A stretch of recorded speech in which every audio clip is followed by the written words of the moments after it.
there's real money that can be made in protecting and building a brand when we understand equity.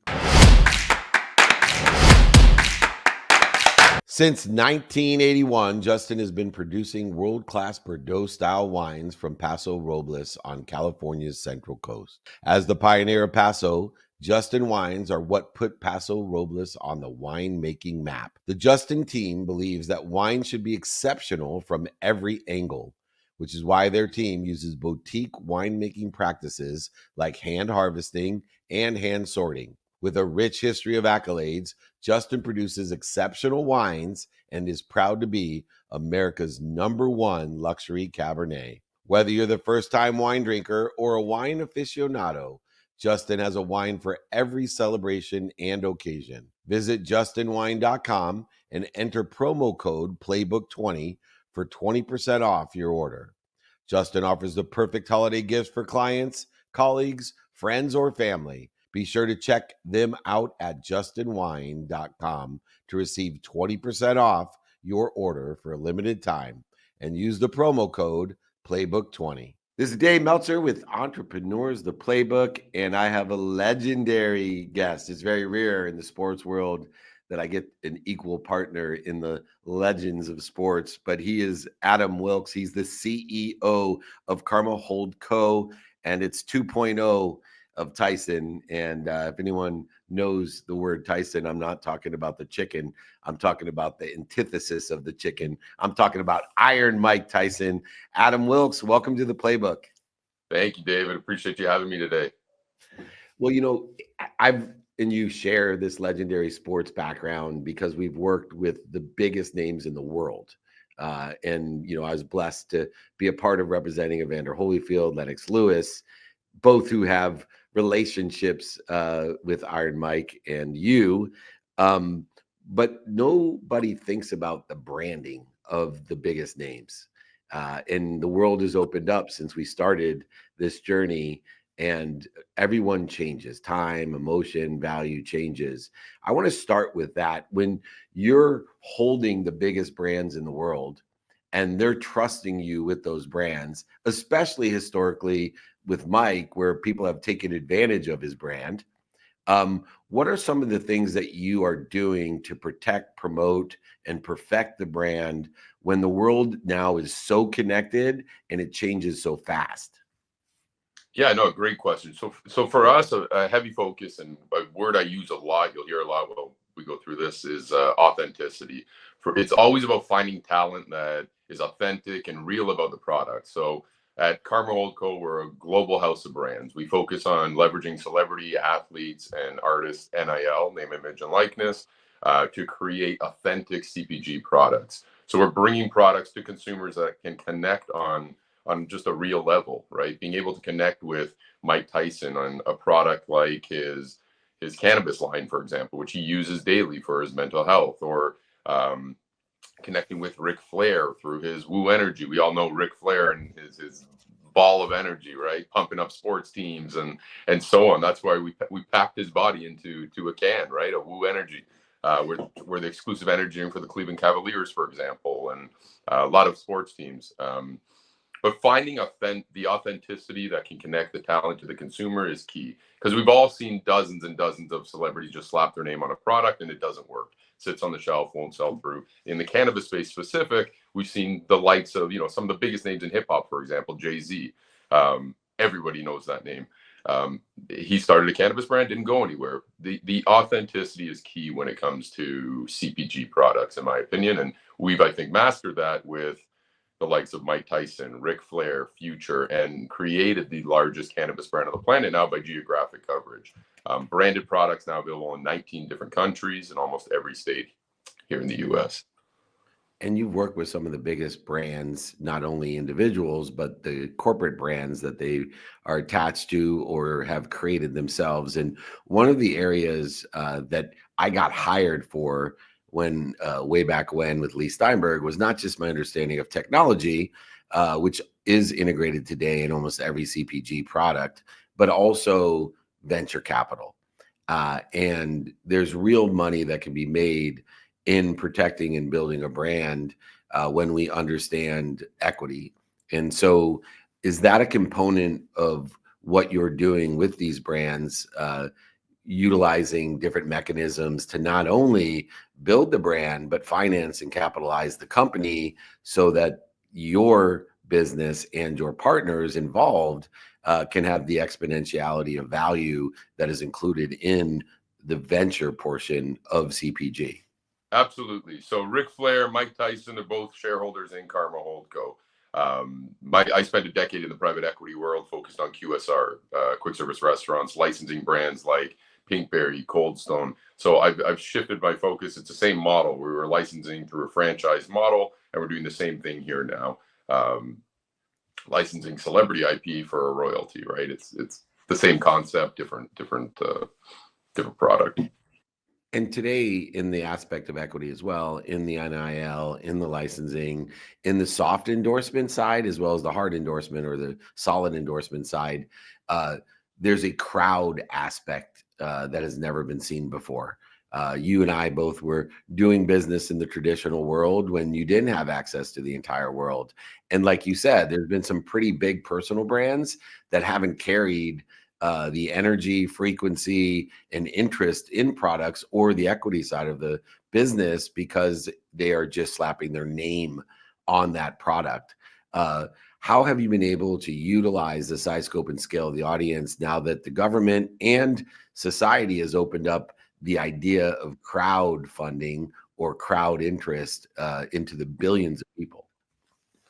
Yeah. So on the capital side, we have again, you and I both, within decades in the networks we've developed in the capital markets and the private equity space.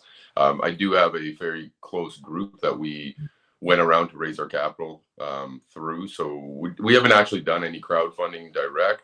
But as far as finding new licensees, we do use many different methods, and I mean, even just using social media now and the access to the tens and tens of millions that our talent have as followers, and being able to tap into just different networks and so on and grow the brand that way. You have licensees lining up left, right, and center to help expand the brand through, whether it's a licensee in Germany, a licensee in UK, whether it's something like our supplements, a manufacturer that wants to do magnesium, a magnesium product, or our memory and focus pills, or our nicotine pouches. It's endless. And again, we're always, doing our due diligence to find the right partner, ensuring they have the right capital, following the regulatory approvals and so on to scale these brands, as fast and efficiently as possible.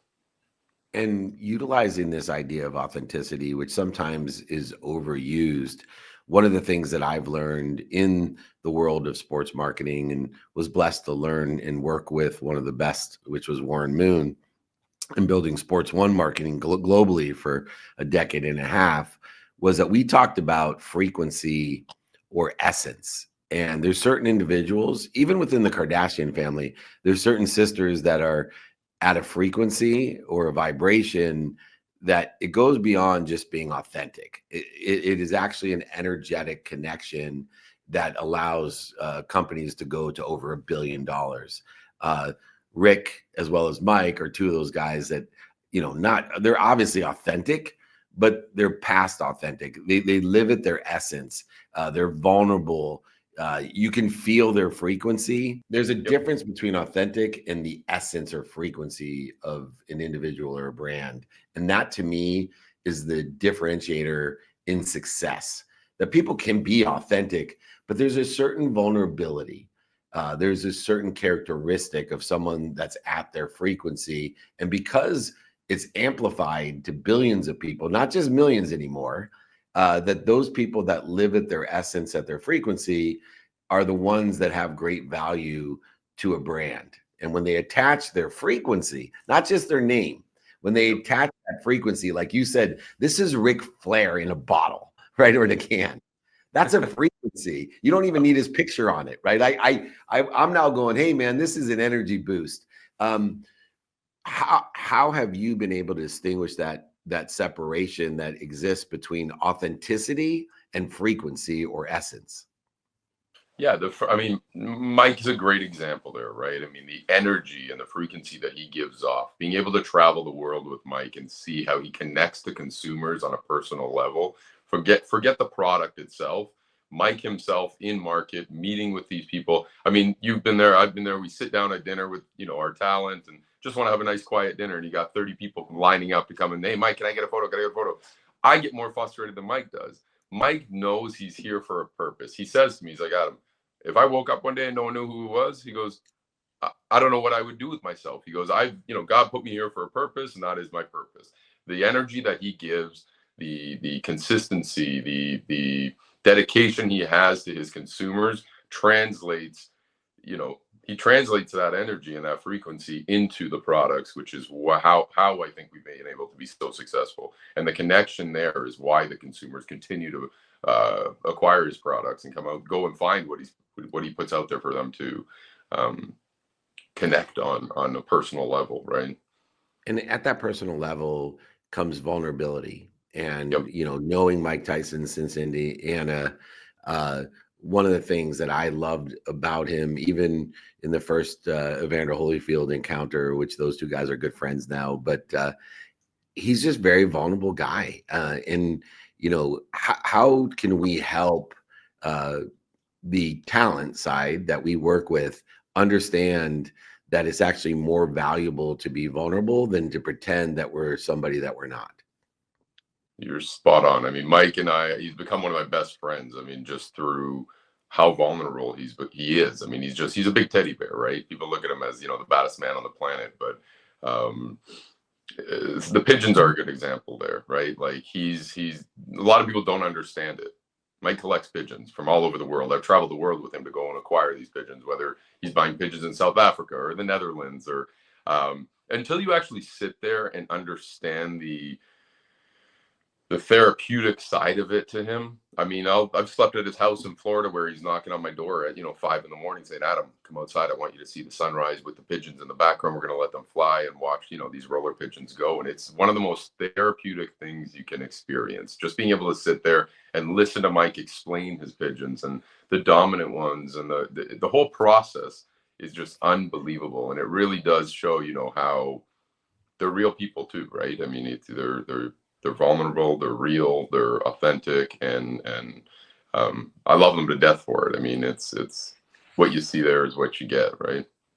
Yeah, it certainly is, which makes it easier for the biggest challenge that you and I have faced in our career as well, which is aligning the right frequency of brand, and protecting, there's more than just money on these deals. This show is brought to you by BetterHelp. Therapy is a great tool for facing your fears and finding ways to overcome them, because sometimes the scariest thing is not facing our fears in the first place and holding ourselves back. It's helpful for learning positive coping skills and how to set boundaries.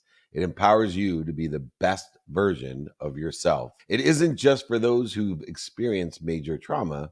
If you're thinking of starting therapy, give BetterHelp a try. It's entirely online, designed to be convenient, flexible, and suited to your schedule. Just fill out a brief questionnaire to get matched with a licensed therapist and switch therapists anytime for no additional charge. Overcome your fears with BetterHelp. Visit betterhelp.com/playbook today to get a 10% off your first month. That's BetterHelp, HELP.com/playbook.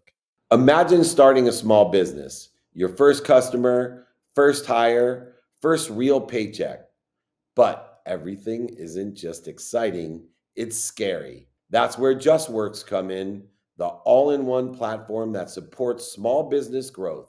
Access seamless tools that help with benefits, payroll, HR, and compliance with transparent pricing. It's time to make payroll painless. Run payroll in 90 seconds or less and automate payments so you can set it and forget it. Did you know in 2023 alone, they processed over 25.6 billion in trusted payroll customers?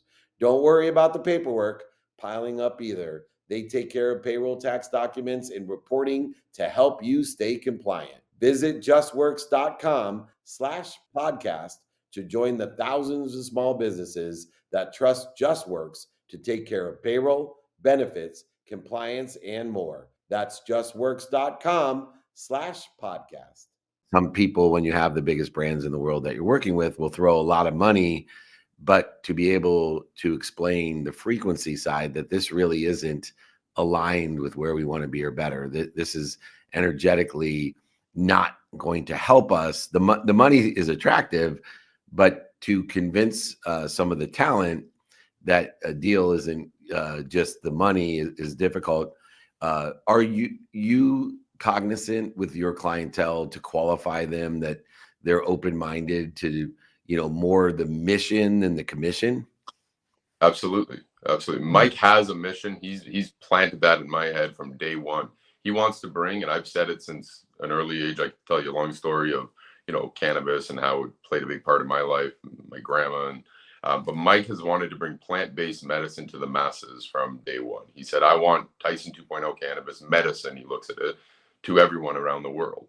He's like, he'll call me. He'll be on a trip somewhere with his family and be like, Adam, why aren't we in this country yet? I go, well, Mike, it's not legal there yet, but we will eventually. So my goal last year was, to expand it to as many countries as possible. There's a lot of countries we're in that cannabis isn't legal yet. So we're selling accessories like rolling papers, grinders, and so on, vitamins, supplements, nicotine. But as soon as cannabis does come online, and we're seeing it drastically, at a rapid pace, evolve around the world. I mean, you saw Poland this year come on with new regulatory rules. We see Switzerland, Czech Republic. We launched this year alone. We got Australia, UK, Germany, South Africa. We just opened our first Tyson retail store.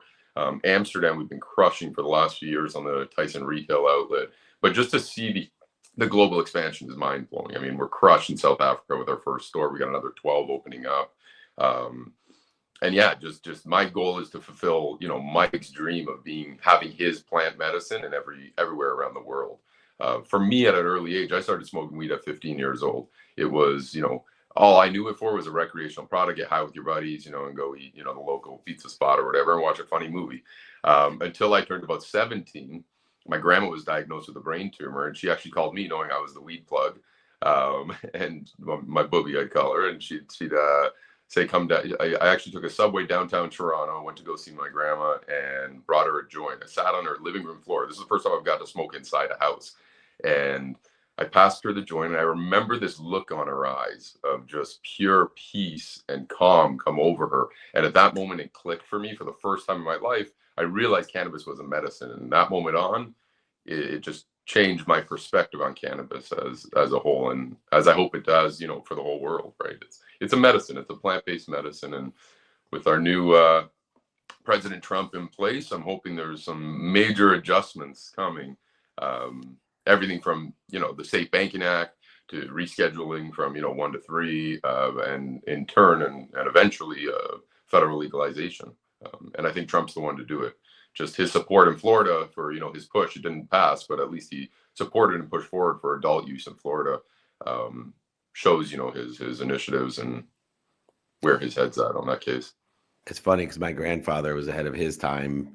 He was a jazz pianist for Benny Goodman in the big band era. And his advice to me when I left for college was, grandson, just promise me you'll consider smoking marijuana instead of drinking, because one will help you and the other will hurt you. And yep. He says, please just consider it. And I will tell you, back then when I went to college, marijuana joints were like clove cigarettes. That's how strong they were. But the medicinal purpose, I thought one of the more difficult things in THC, CBD, cannabis, even in psilocybin and some other plant-based medicines, is that the people that got into the business earlier were in it because of the purpose. They had these experiences personally, or their grandparents a lot of times, and they saw the remarkable miracles that what was forbidden to us or even illegal, people just couldn't understand, and they became advocates, and they strongly emotionally were tied, and they dropped everything and said, I don't care. I want to have this, CBD soap, or, these pills or supplements, or, legalize this. And I think it was almost a detriment that so many people were so passionate about it, that there wasn't everybody that was the true businessman. I told Warren Moon, my business partner, when a banker came into our offices at Sports One Marketing and said, hey, we'd like you guys to support us, because Ricky Williams was one of our clients. Yep. Obviously also just not world known like Mike, but in America, very well known. And Ricky, you know, with High Times and everything, real bankers were in my office talking about capitalizing, you know, these businesses. And I told Warren, I said, okay, this is the start. Someday we're going to look back and people won't believe us that this stuff was illegal. And they won't even understand by the time we're grandparents, people will be like, are you kidding me? What's the biggest challenge today? Oh, go ahead.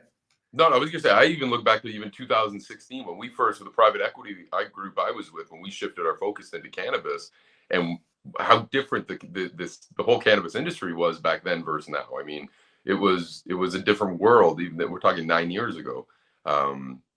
It's incredible to see where it's gone. I mean, we were some of the first, you know, family office capital in, you know, dumping 9 figures into the cannabis space that was unheard of at that time, right? But it's, again, amazing, and I love seeing the progression as things have evolved over the years. It's been amazing. Yeah, it's an amazing product that helps so many people. It's a win-win product, which is why I get involved myself on the capitalizing and marketing side of it. And I was so excited to speak to the experts in one of the biggest entrepreneurial ventures in this space. And I just can't wait to increase our relationship, to increase, we can't sell a secret. And so worldwide, this is going to be an amazing medicinal venture that helps so many people. Last question, the future. You know, time, value, and emotion changes quickly, and even AI has an impact on this industry. What do you see or foresee to be the biggest challenge in the next few years in accelerating the growth of your products and the industry in general? So on the Carma side as a whole, we've really added, when we first launched, it was cannabis and hemp. That was our main focus. We've really diversified over the last year and a half, adding on, you know, becoming more of a global CPG brand house than just a cannabis brand house, adding in a lot of products, like I was showing you, the vitamins, the supplements, the energy drinks, the nicotine. We're even in the gaming space now for Mike in Asia, doing, you know, some different sports gaming, gambling games, and so on. So diversifying and adding a lot more talent. I think there's a lot of additional, you know, influencers have become the new celebrities of this day. So we're in discussions with a handful of influencers, massive names that everybody's familiar with, additional retired athletes, additional artists, everybody from A to Z. And I mean, we've spoken to everyone in the world. It's, you know, we've had massive names I'd love to sign, but not authentic. So it's really, you know, vetting them and ensuring they're the real deal. And authentic to the product, whether that's a supplement for fitness, you know, which plays a big part in my life and Mike's life and a lot of our talent. But continuing to expand our talent roster and continuing to expand into different diverse products in the CPG world, and grow our CPG brands through this model.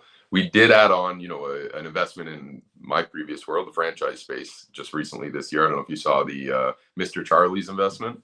Yeah. Which hit for Mike. Mike doesn't eat red meat. It's a vegan, you know, fast food concept, healthy alternative that was developed for the owner's children to eat fast food.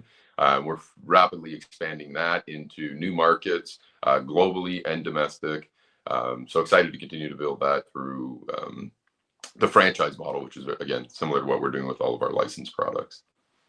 Well, we can't wait to get more involved as well. We have the Global Gaming League with Jeff Hoffman, the founder of Priceline, and myself on the board of that company right there in Las Vegas, in a big studio with T-Pain and Clinton Sparks, if you know. Yeah. I got to come out to your the opening in Vegas, so excited to be a part of it with some of our talent. Yeah, good people. And I want to get you guys on our CPG with Verb on the NASDAQ of, you know, being able to utilize the new way of purchasing products as well as crowdfunding it on Cheddar. So we would like to have you as a Titan on there. A lot of invitations coming your way, Adam Wilks. He is a legend in sports, and now he's a legend of entrepreneurship. We have so much in common, and I can't wait to learn more from the incredible CEO of Carma HoldCo. and he has surrounded himself with the right people and the right ideas that will guarantee his success. Adam Wilks, thanks for joining me. This is David Meltzer on Entrepreneurs, the Playbook.